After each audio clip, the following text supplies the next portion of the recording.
Bun, ya kenapa? Bingung gak sih milih sekolah anak tuh? Iya iyalah bingung. Karena gue dari ini ya anak ini masih umur 2 tahun tuh sekarang udah kayak nyari tahu kira-kira nanti SD-nya di mana, SMP-nya di mana. Jangan sedih, sekolah inceran gue itu waiting listnya itu udah panjang banget. Aduh, Gila. jangan sedih. Lo tau nggak? Bun ini cerita nih sama ibu-ibu di sekolah ya. Ini cerita Curhat sama ya, sesama ibu-ibu di ibu-ibu. sekolah ya, Bun, gitu ya. Jadi ada satu sekolah nih yang jadi incaran. Ini waiting listnya itu udah dari anaknya baru lahir, dia waiting list, dan dari anaknya baru lahir itu sampai sekarang itu dapat di kayak 600-an 600-an antrean. Nggak, maksud gue itu antri apa, mohon maaf gitu. Perasaan kita dulu sekolah masuk-masuk aja gitu Masuk ya. aja, bener. Nggak tahu sekarang kenapa ini ya kayak kompleks banget nggak sih? Betul. Apalagi kalau misalkan cari-cari sekolah tuh biasanya gue makin riset tuh makin bingung. makin bingung.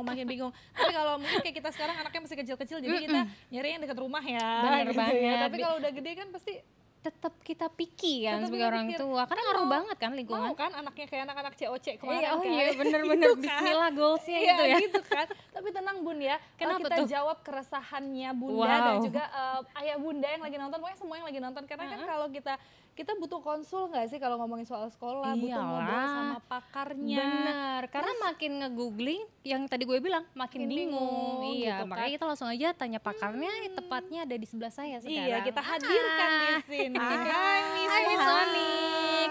Terima kasih sudah main-main ke living room kita ya. Oke.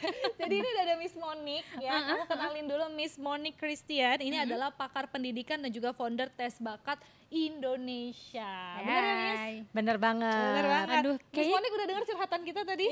Udah banget, dan itu sebenarnya nggak cuma kalian, followers aku juga malah lebih parah lagi. Kenapa Miss? Tanya gini, Miss Monik, anak aku kalau mau kuliahnya nanti di sini, masuknya kurikulum sekolah apa ya? Oh, iya Aku tanya juga. dong, Ah, anaknya oke. umur berapa, Mam? Anak saya baru 2 tahun sih. Jauh ya kayak kita itu Miss kayaknya. Relate, Itu jangan-jangan lo yang DM ya? Bukan Oh, sih Miss, tapi ini mau aku tanyakan juga gitu. Tapi mungkin pertama nih Bun, aku penasaran sama Miss Monik gini.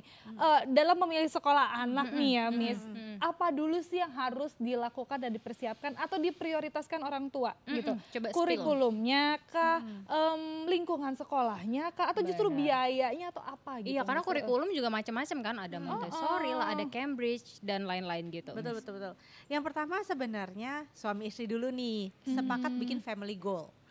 Jadi dari bikin family goal baru kita tahu nih untuk pilih sekolah yang tepat itu tuh ada beberapa komponen.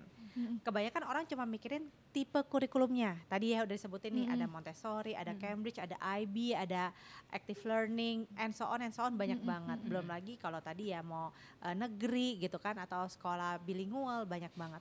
Nah, tahu itu tuh nggak cukup. Tapi kita juga harus pertimbangkan nih, apa sih yang mau ditekankan dari pendidikan itu. Apakah ada orang tua tuh yang lebih mikir, oh kalau anak saya masih kecil yang penting saya mau berbasis agama. Karena katanya supaya masuk, menyerap gitu kan. Ada lagi yang pengen pilih sekolah tuh yang lebih ke arah networking. Anaknya disuruh bernetworking, katanya modal masa depan. Ada lagi yang tadi deket rumah supaya nggak capek. Ada lagi mikirin duitnya gitu Iya ya kan? kan. Ada lagi yang fokus ke karakter. Nah, depends nih mau yang mana dulu yang dikejar, karena satu sekolah yang sempurna itu nggak ada, ya kan? Oke. Misalkan ada nih yang kurikulumnya bagus, duitnya cocok, tapi jauh banget, ya kan? Atau ada yang, ada sekolah deket rumah, tapi saya nyari yang berbasis agama, nggak ada deket rumah. Jadi dari semua itu diprioritasin, mana dulu nih yang jadi prioritas utamanya, baru mulai kita research deh gitu. Tapi kalau melihat dari prioritas itu Miss kan ada macam-macam ya, maksudnya kalau kita kemudian berdiskusi suami istri nih diskusi gitu, terus kita mau yang utama yang mana dulu, nah gimana menentukannya Miss? Maksudnya kayak apakah yang berbasis agama tadi ataukah yang active learning tadi gitu, gimana nentuinnya? Nah kalau itu aku jadi kayak kita bikin skala prioritas. Contohnya nih, kalau kayak aku sama suami pengen sih masuk sekolah berbasis agama gitu ya.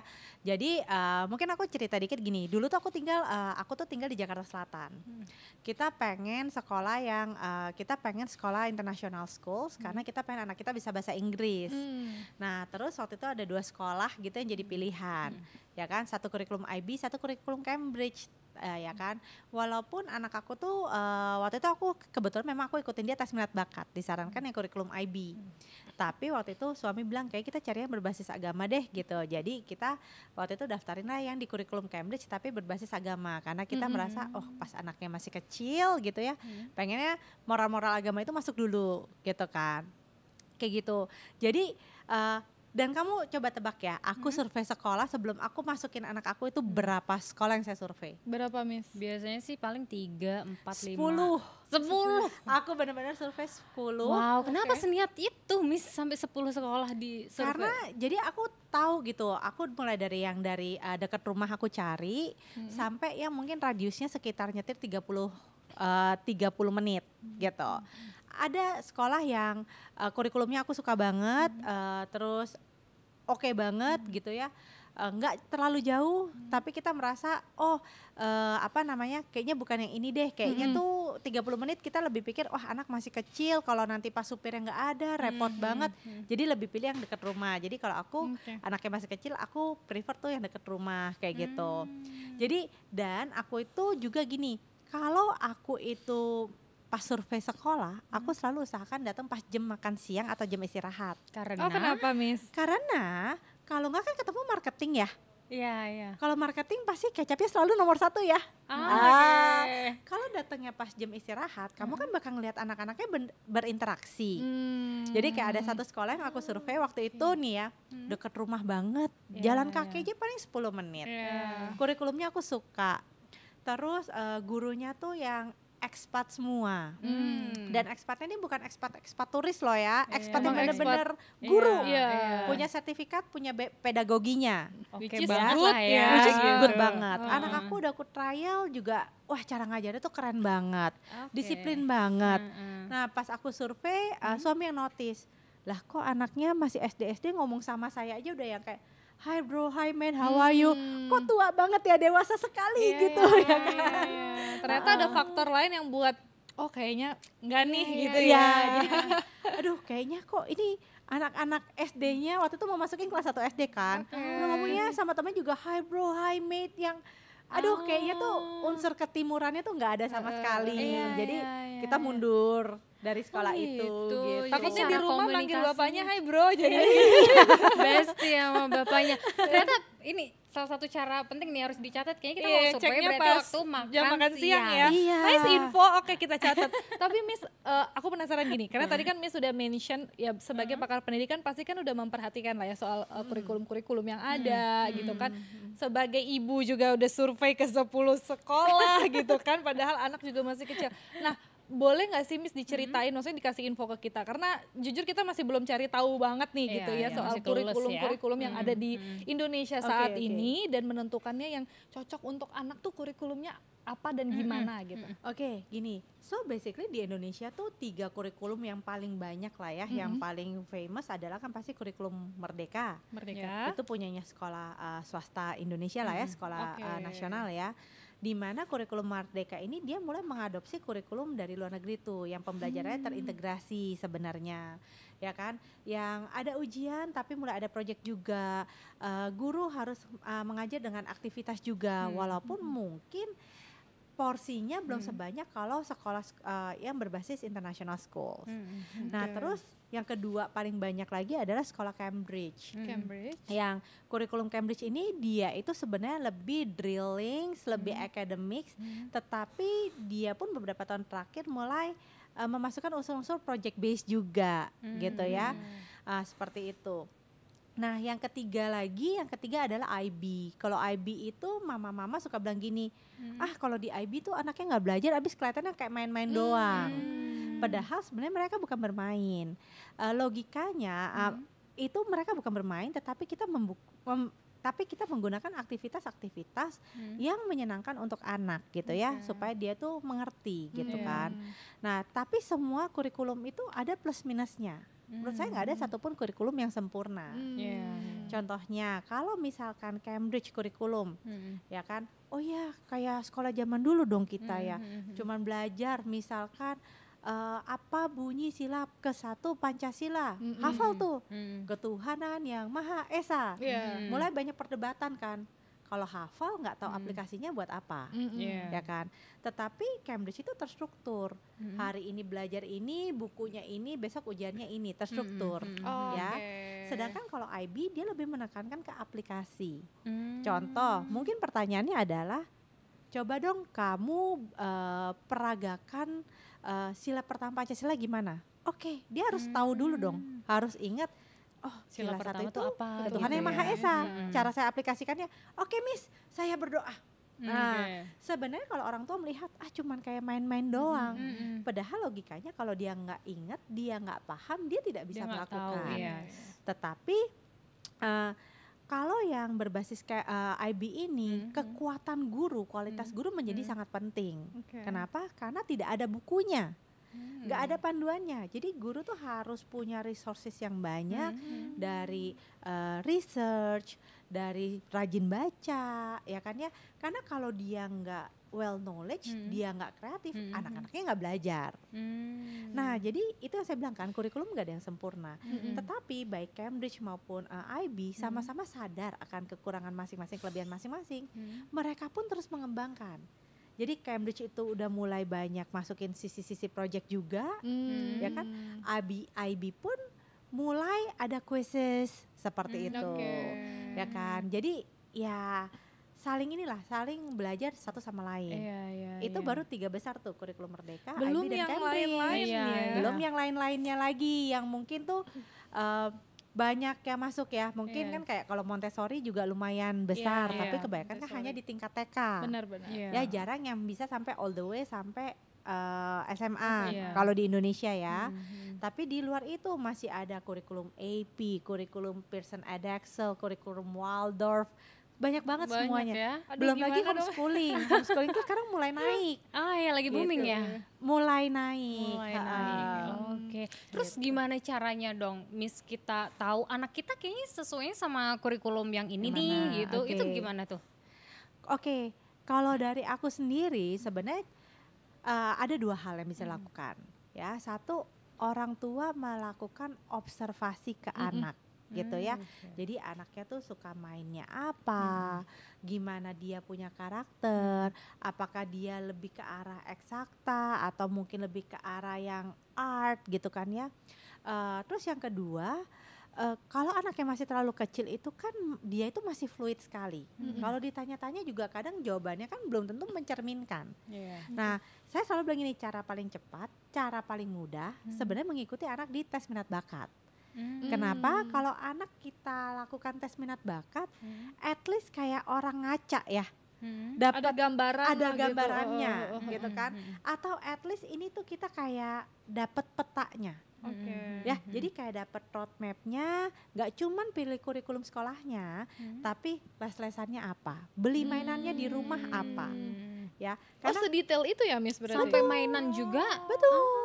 karena gini, kalau orang di Indonesia kebanyakan anaknya tuh yang diwajibin tuh lesnya 3 nih, piano, terus yang matematika, ya kan kayak sempoa, hitung cepat, satu lagi bahasa Mandarin. Oh iya, Kalau sekarang mulai gitu. ya kan? Iya.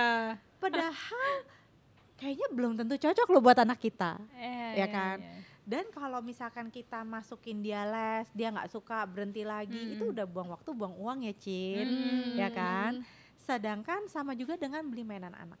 Kalau kita tahu nih, anak kita punya potensi lebih ke logika matematika, mungkin it's good kita belinya kayak puzzle, sudoku, uno, you know.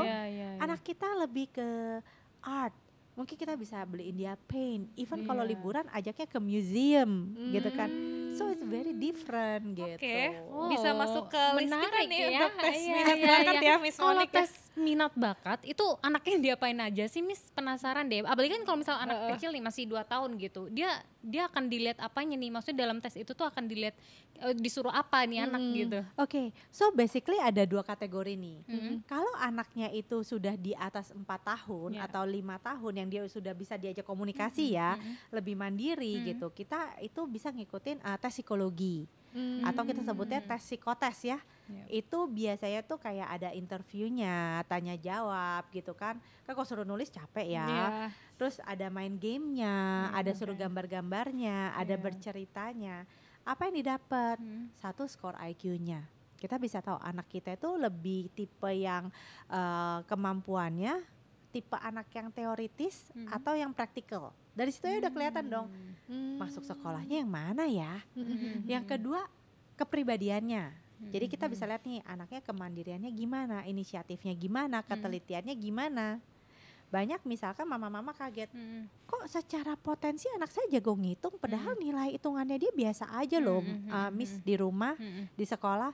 Ternyata yang dicek, aku bukain, lihat dong kepribadiannya, ketelitiannya kurang. Berarti PR-nya itu adalah suruh recheck, ya kan. Terus kita juga cek psikomotornya, perkembangan kayak motoriknya, ya, kayak koordinasi mata sama tangan. Banyak ya mama-mama ngelihat anak tuh tulisannya masih jelek atau lama, lelet, marah-marah. Dibilangnya kamu males, lelet. Padahal ternyata koordinasi mata sama tangannya belum bagus. Kalau kita kan nyalin di sekolah gini ya, gini gitu kan ya. Kalau dia gini, ngelihat baru tulis. Lihat, gini, ya kan lama. Yang terakhir juga bisa kelihatan multiple intelligence-nya. Tadi tuh passionnya dia ke arah mana? Apakah ke arah nature, ke arah social, ke arah matematika gitu kan ya. Nah bagaimana kalau yang masih kecil banget? Ya kan yang katanya tadi umur anaknya 2 berapa? tahun, 2 tahun. tahun. Itu kan belum bisa. Iya kayak belum bisa apa-apa rasanya gitu. Betul. Ya. Baru bisa main-main. Betul. Nah makanya tahun ini di kantor aku di Tes Bakat Indonesia kita tuh bikin sebuah terobosan lagi, yaitu tes berbasis biometrics, yaitu menggunakan fingerprint. Mungkin mami-mami di luar sana nih udah kayak tahu nih, oh aku tahu fingerprint. Tapi memang yang aku buat tuh berbeda. Kenapa? Karena kita masih basisnya kan juga psikologi ya, gitu kan. Nah jadi nanti kalau misalnya orang bilang gini, masa sih dari sidik jari bisa ketahuan? Sebenarnya itu banyak penelitiannya. Ini berbasis biometrics. Ternyata tuh pola sidik jari kita dan letak dan jumlah ruas dari sidik jari kita itu terhubung ke syaraf-syaraf bagian otak kita. Kan otak itu kan ada bagian korteks gitu kan, batang otak dan segala macamnya. Bahkan ini terbentuk waktu bayi itu masih ada di dalam rahim ibu. Gitu ya. Nah, nanti apa yang bisa dilihat gitu. Ini adalah potensi genetik. Jadi berbeda dengan kalau psikotes itu kan sesuatu yang sudah merupakan performance. Artinya mama sudah menstimulasi hal-hal apa saja. Kalau ini berarti potensi genetik yang kita bisa emang lihat. dia bawa gitu Yang ya. dia bawa dan kita sebagai orang tua tinggal lihat dong. Oh dia potensinya tuh di bidang ABC. Kalau gitu yang saya stimulasi yang ABC aja. Ngapain saya stimulasinya DEF gitu kan. Gak akan berkembang juga gitu. Tingkat akurasinya gimana, Miss, kalau dari yang fingerprint ini? Oke. Kalau misalkan dari fingerprint sih secara penelitian itu akurasinya tuh di sekitar 85%. Seperti itu. Tapi memang memilih tempat untuk melakukan fingerprint pun harus hati-hati. Karena kalau yang sampel takernya itu enggak teliti, yang ngawur juga hasilnya. Makanya ya, berarti jadi harus yang di jelas. tempat yang yang kontak Miss Monik ya. Abis ini ya kita. Abis ini kita juga ya Miss, karena kita udah waiting list. Nah, tapi Miss, possible nggak sih misalkan nih anak kita tesnya sekarang di usia 2,5 tahun, terus mungkin nggak misalkan nanti ketika dia mau masuk SD atau masuk kuliah misalkan, itu akan berubah gitu minat bakatnya dia? Oke. Aku jelasin dulu nih, ini seru nih. Iya, ya, penasaran dari, gitu. Dari anak umur 2 tahun ya kan, mami-mami di sini sampai mau masuk kuliah.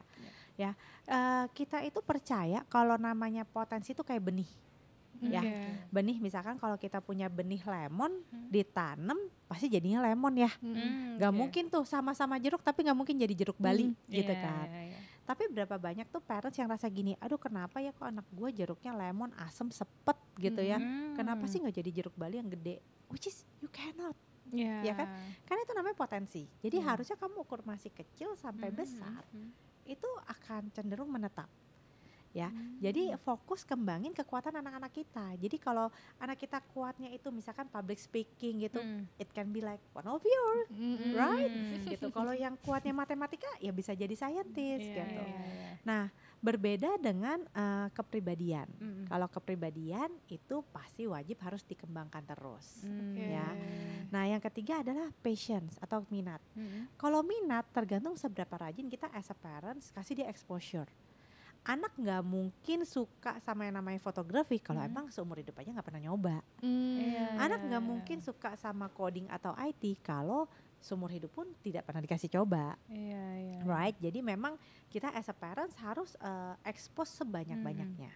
Yes. Seperti itu. Oke. Nanti kalau pas mau pilih kuliah, nah itu kita combine tuh potensi dia apa, minat dia apa, kepribadiannya gimana, kita combine, kita racik, kita ramu, dari situ kita baru pilih. Aduh, banyak jurusan racikan ya kuliahnya. intinya ya, emang jadi orang tuanya emang harus Pusing. banyak meracik. Tapi tadi menarik, Miss tadi ngomongin soal kuliah. Aku pengen ngebahas lagi soal pendidikan nih, Miss. Jadi dari segi pendidikan gitu kan, ini kan dengan kurikulum-kurikulum yang ada yang banyak di Indonesia, rata-rata kurikulum internasional gitu kan, orang tua juga banyak mau masukin anaknya gitu karena memang melihat oh sekolah swasta nih oke nih gitu kan, atau dari faktor apapun gitu ya akhirnya memilih sekolah A atau B dengan kurikulum internasional. Tapi pilihan kuliahnya ujung-ujungnya niatnya pengennya masuk ke negeri. Oke. Di Indonesia gitu maksudnya. Oke. Nah, apakah relate ataukah justru anaknya nanti akan kesulitan karena kan segi belajarnya juga beda ya, Miss. Maksudnya cara belajarnya dan lain-lain gitu. Nah, jadi menentukan itu tuh gimana? Apakah emang kita harus lihat goalsnya? Oh, kalau anak saya mau kuliah di luar, oke nih saya ngambil inter. Atau kalau memang anak saya maunya ternyata PTN negeri atau itu gimana sih, Miss? Apa emang? Oke, so I believe, aku percaya namanya pendidikan itu harusnya it's a journey. Ya, kalau perjalanan kan berkesinambungan.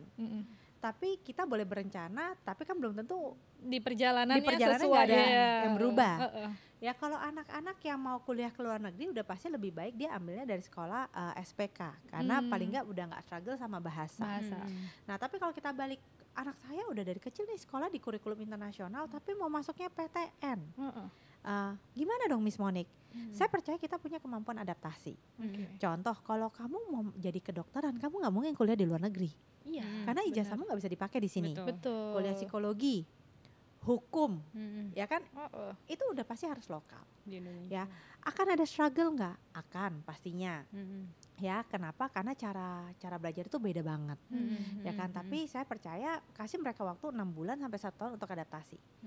Oke, Miss Monique, tapi anak saya tuh bukan mau jadi kedokteran atau hukum atau psikologi loh, tapi tetap mau kuliahnya di di PTN di Indonesia. Negeri, Tahu nggak? Sekarang PTN aja itu banyak yang punya program internasional. I see. UI sekalipun Universitas Indonesia udah ada program internasionalnya. Jadi berbasis bahasa Inggris juga. Oke. Gitu. So don't worry Seru ya. Don't worry, be happy. Oke, oh ini nice info. Gue Menarik, udah nggak tahu menarik. nih Miss, karena udah lama ya kuliah ya. Jadi Aduh, risetnya preschool mulu ya. iya, kita ya, riset Bun, ya, dulu, sampai tapi nggak kan ngerti nih banyak yang kampus-kampusan. bilang gitu Iya, kalau iya. kalau mau nyekolahin anak mau ujung-ujungnya negeri ya mending dari sekolah Sekalian, jangan iya, pintar iya, gitu-gitu. sekalian negeri Kalau gitu. ternyata nggak harus ya. Nggak harus juga gitu. Oke. Oke. Ngomongin soal kuliah-kuliah nih, ngomongin soal jurusan, aku kan baca-baca Miss Monique ini ternyata juga nulis buku ya, anti Betul, salah jurusan ya betul, Miss ya. betul. Nah, kalau buat ibu-ibu nih yang misalkan anaknya mau kuliah gitu Miss, gimana caranya kita ibaratnya kayak ngasih tahu jurusan yang cocok untuk anaknya gitu kan? Karena kadang mungkin orang tuanya pengennya anaknya jurusan A, tapi anaknya ternyata lebih sukanya B gitu.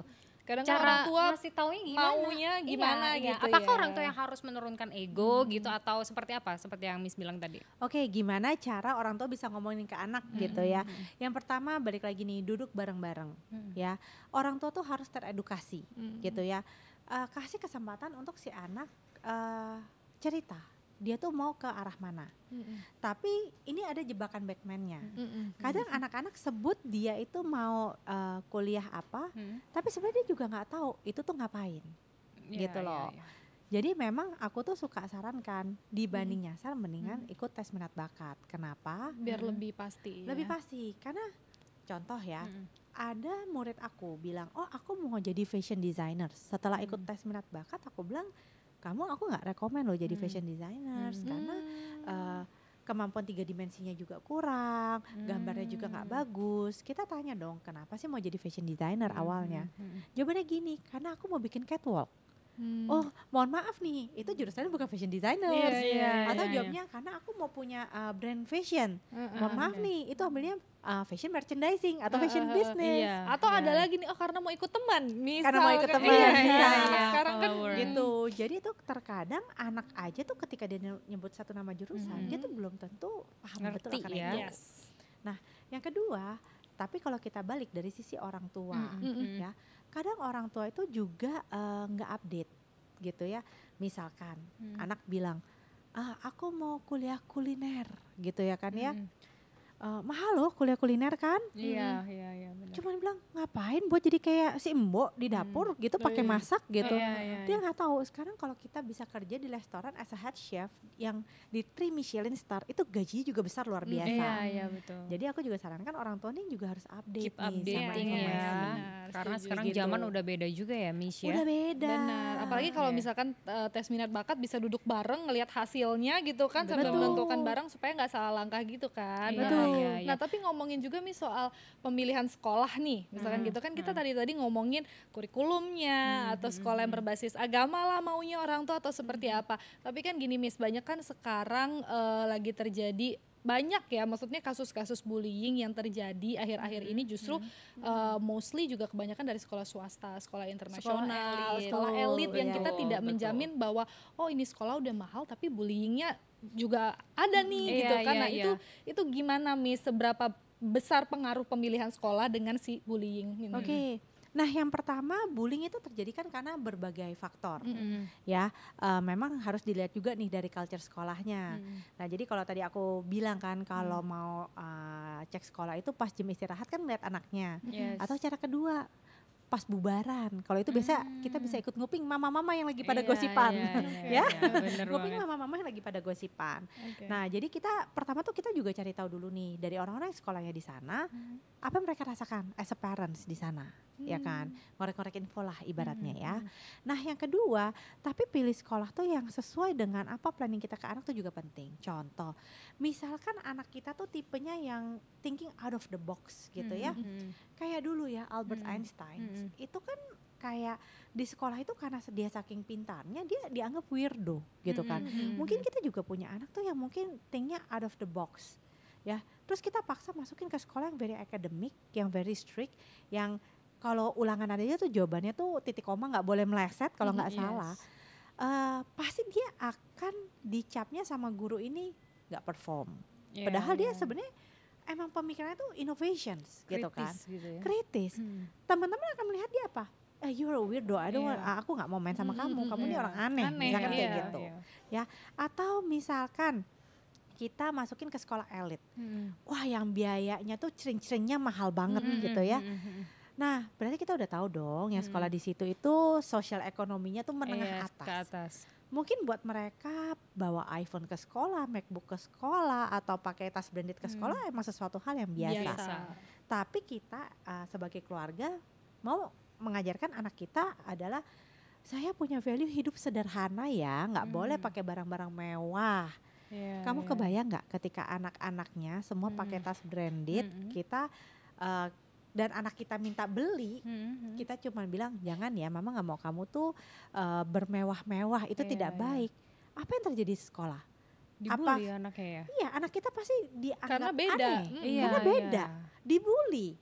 Kan jadi bisa jadi itu kita sebagai orang tua juga membuat dia di kondisi yang sebenarnya jadi bullyable gitu kan ya. Gitu. Oke, jadi sebenarnya kalau salah milih sekolah itu dampaknya bisa ke situ juga berarti. Betul. Panjang ya rentetannya berarti ya. Betul. Terus Milih jadi mikir sekolah. gitu. Oke. So penting Banyak itu faktor untuk ya, riset ternyata. dan cari tahu, dan yang paling penting juga orang tuanya ngobrol maunya seperti apa ya. Kalau mungkin nggak akan jadi masalah untuk orang tua yang oke, nggak apa-apa kalau kamu mau pakai branded ke sekolah untuk mengimbangi teman-temanmu, kan beda lagi ceritanya gitu kan. Berarti intinya memang harus disesuaikan ya. Kita mau hidup sederhana, tapi terus bukan berarti justru di sekolah internasional yang semua anak-anak itu kelas menengah ke atas gitu kan ya Miss ya. Betul.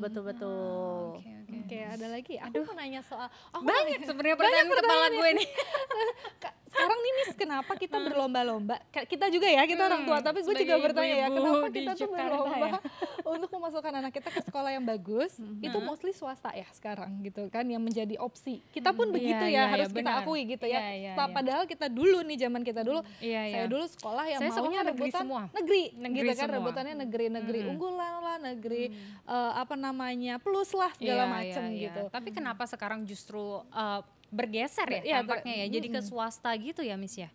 Oke, So, jadi kan beberapa tahun yang lalu gitu ya, kita punya kebijakan yang baru, yaitu di mana sekolah-sekolah negeri ini mau membuat program yang namanya zonasi, atau itu adalah pemerataan pendidikan. Harusnya sih niat dan tujuannya itu baik, tapi pada pelaksanaannya apa sih zonasi ini? Zonasi ini kan dia itu, jadi kalau untuk sekolah negeri dianggap ini kan punya pemerintah, harusnya bisa menyejahterakan rakyat di sekitar sana.